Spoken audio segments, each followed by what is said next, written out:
মহামানব গৌতম বুদ্ধ বিশ্ব মানবতার কল্যাণে সম্প্রীতি ও সাম্যের বাণী প্রচার করেছিলেন। বৌদ্ধ ধর্ম জীবজগতের সকল প্রাণীর মঙ্গল কামনা করে। মহামানব বুদ্ধ বলেছেন, শান্তি সুখ থেকে আমরা কাউকে বঞ্চিত করতে পারি না, এমনকি ক্ষুদ্র জীবটিকেও বঞ্চিত করতে পারি না। এদেশের বৌদ্ধ পণ্ডিত অতীশ দীপঙ্কর বিশ্ববরণ্য এক মহাপণ্ডিত।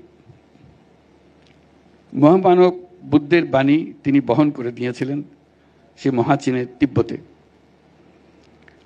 চীনে এখনো তাকে সর্বোচ্চ মর্যাদায় শ্রদ্ধা জানানো হয়।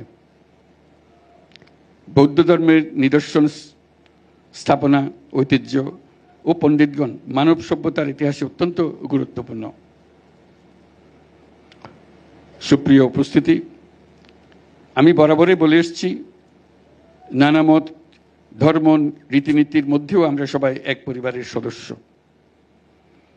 এদেশের হিন্দু, মুসলমান, বৌদ্ধ, খ্রিস্টান, পাহাড় ও সমতলের বিভিন্ন সম্প্রদায় ও জনগোষ্ঠী সব মিলিয়ে এদেশের মানুষের বিচিত্র ভাষা, সংস্কৃতি, ঐতিহ্য। আগামীকাল